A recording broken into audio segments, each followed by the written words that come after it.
और आपको बताएं कि इस वक्त सैरोजा मुल्की कॉन्फ्रेंस से सदर याकूब खिताब कर रहे हैं कि हमने जो रहना है, जीना मरना, वो पाकिस्तान के साथ है। और आज ये मेरे लिए बड़े एजाज की बात है कि आज ऐसे जम्मू और कश्मीर का एक सदर होते हुए मैं आज लाहौर हजरत अल्लामा इकबाल के शहर में और दाता गंजबैग के शहर में आज आपसे गुजारिश कर रहा हूं। और मैं ये समझ रहा हूं कि जो बात आज की जा रही है, ये हमारी एक नौजवान नस्ल को एक मैसेज मिल रहा है। और हमारे बड़े बुजुर्ग और तजर्बा और सारी उम्रें उन्होंने पाकिस्तान के लिए जो दी, वो भी बैठ करके अपनी नौजवान नस्ल को एक मैसेज दे रहे हैं।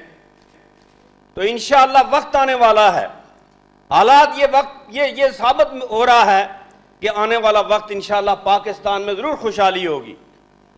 और जिस तरह से लोगों ने एक सोच और फिक्र शुरू कर दी है, अभी शौकत तरीन साहब बात कर, उस वक्त मैं प्राइम मिनिस्टर था जब ये मिनिस्टर थे, और मैं 2001 में 2001 में हाइड्रो पावर का मिनिस्टर था। और आज़ाद कश्मीर में मैंने उस वक्त आइडेंटिफाई किए थे और मैंने कहा था कि एक वक्त आ गया कि पाकिस्तान में एक बहुत बड़े क्राइसिस होंगे इलेक्ट्रिसिटी के हवाले से। मगर आज़ाद कश्मीर में जो अलाउ किया गया था वो 20 मेगावाट तक हम अप्रूव कर सकते थे।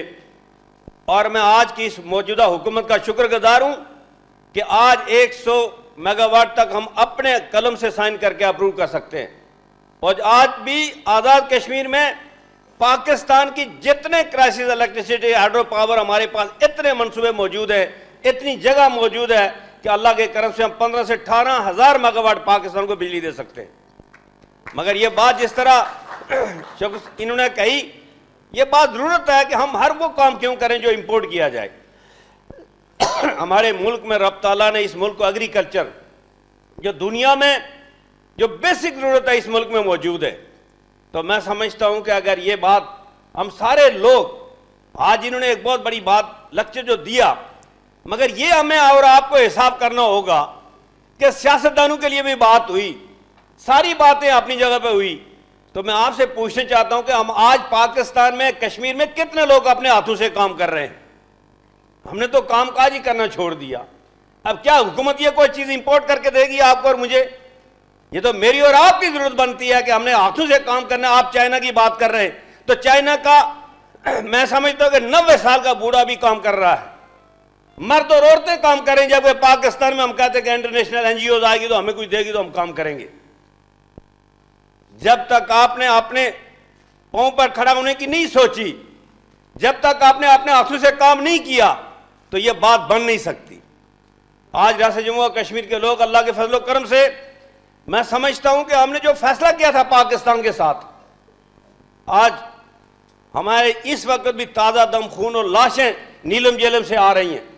और ये पैगाम दे रही हैं पाकिस्तान के लोगों को, आपको पैगाम दे रही हैं कि आज पाकिस्तान को शराब कश्मीरियों ने किया। आप एक डैम तो बना नहीं सके, हमने मंगला डैम आपको दे दिया, अपनी कब्रों पर पानी भर दिया और आपको शराब कर दिया पाकिस्तान के लोगों को। और मैं समझता हूं आज भी कश्मीरी पाकिस्तान के लिए हर कुर्बानी देने के लिए तैयार है। और इंशाअल्लाह जिस तरह से हिंदुस्तान ने फौजें चढ़ाकर कोशिश ये कर रहे हैं कि वो पाक कश्मीरियों को फतह करेंगे, कश्मीरी कोई टेररिस्ट नहीं है। हम हिंदुस्तान को फतह नहीं करने चाहते, हम तो अपना हक मांग रहे हैं कश्मीरी।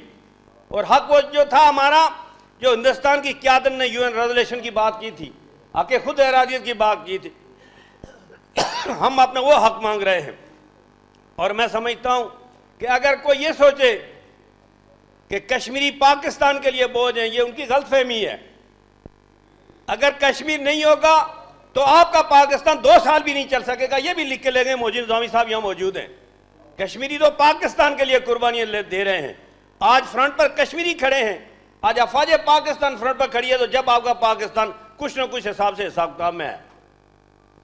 और मुझे यकीन है इंशाअल्लाह कि पाकिस्तान के लोग और अफवाज पाकिस्तान जब तक है, कश्मीरियों को पूरी उम्मीद है इंशाअल्लाह। चूंकि हमें एहसास है कि जब ज़लज़ला आया, पाकिस्तान के सारे लोगों ने, चाहे उसमें क्रिश्चियन थे, हिंदू थे, नन मुस्लिम जितने थे या मुसलमान थे, सब ने दिन और रात कश्मीर पर हमारे लिए दिन और रात काम किया। हम उनके लिए भी शुक्रिया अदा करते हैं और आपका भी शुक्रिया अदा करते हैं। मगर इस वक्त जो कश्मीरी इशू पर जो बात हो रही है, कुछ लोग कहने लगे मोस्ट फेवरेट नेशन के हवाले से, तो मैंने क्रेजी चैम्बर्स में यह बात की कि आपको हमारी फिक्र की जरूरत नहीं है, इसलिए कि हम तो सदियों से इसी, जब बच्चा पैदा होता है तो जिस तरह आज़ान देते हैं मुसलमान कानून में, हम भी कश्मीरी जब बच्चा पैदा होता है तो कान में आवाज़ देते हैं कि हमने तहरीक चलानी है और आज़ादी लेनी है अल्लाह के करम से। आप पाकिस्तान को बचाने की कोशिश करें, हम तो आपके साथ तावन कर रहे हैं। और आज जरूरत इस बात की है, हम सबको आज इत्तेफाक और इत्तेहाद की जरूरत है। This time check is brought you by 10 infection वाली जरासीम, एक हिफाजत, एडवांस लाइफ बॉय।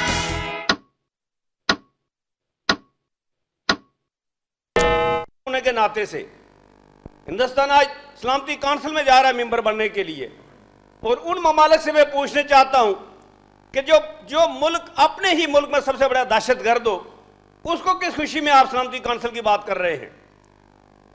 और हमें यकीन है इंशाअल्लाह अल्लाह ने चाह, कश्मीर के लोग, चाहे वो आज़ाद कश्मीर में, चाहे वो पाकिस्तान में हैं, चाहे वो मकबूजा कश्मीर या ओवरसीज कश्मीरी हैं, हम हरगिज़ ये बिल्कुल दो टोक में ये कहने चाहते हैं कि हमारा बच्चा बच्चा जब तक जिंदा, हम कश्मीर की आज़ादी ज़रूर लेंगे अल्लाह के हुक्म से इंशाअल्लाह। और हमारी ख्वाहिश ये है कि जो डायलॉग्स हो रहे हैं उस वक्त तक अमन नहीं हो सकता, उस वक्त तक कोई बात नहीं हो सकती जब तक कश्मीरी क़यादत को पाकिस्तान और हिंदुस्तान शामिल नहीं करेंगे। अगर आपस में कोई बात होती रहेगी तो कश्मीरी अल्लाह रसूल के हुक्म से बिल्कुल एतमाद के साथ कह सकता है कि हम वो फैसला करेंगे, कबूल करेंगे जिसमें कश्मीरी क़यादत होगी। हम इन दोनों का अकेला फैसला कभी कबूल करने के लिए कश्मीरी इतिहास नहीं होंगे। तो मैं मौजूद निज़ामी साहब, आपका, नज़रिया ट्रस्ट पाकिस्तान का और आप ख़वातीन सबका शुक्रिया अदा करना चाहता हूँ। और अल्लाह करे कि ये सिलसिला जो आपने शुरू किया, मैं आपको दावत देने के लिए आया हूँ कि ये बात आप आज़ाद कश्मीर में भी आएँ और नज़रिया पाकिस्तान ट्रस्ट वहाँ भी कायम करें, और इंशाअल्लाह मैं समझता हूँ कि ये सिलसिला जारी और सारी रहना चाहिए।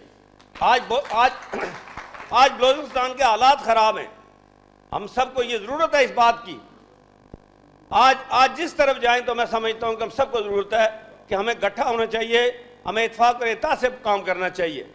यहाँ शौकत साहब, आपने बात की बैंकों की, तो मैं इस बात पर आपको कहना चाहता हूँ कि सबसे ज़्यादा अगर बैंकों को पैसा आ रहा तो कश्मीरियों को आ रहा है, और आज़ाद कश्मीर से, और खरबों रुपए इनके अकाउंट्स में हैं।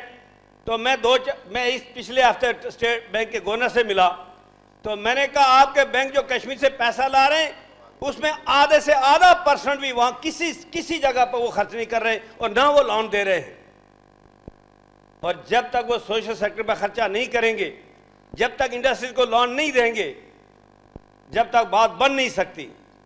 और मैं समझता हूँ कि आज की इस तकरीब के हवाले से स्ट्रॉन्ग मैसेज जाना चाहिए बैंकों तक कि कम से कम जो पैसा वो जमा कर रहे हैं, सारा पैसा कश्मीरियों का बैरून मुल्क से आ रहा है।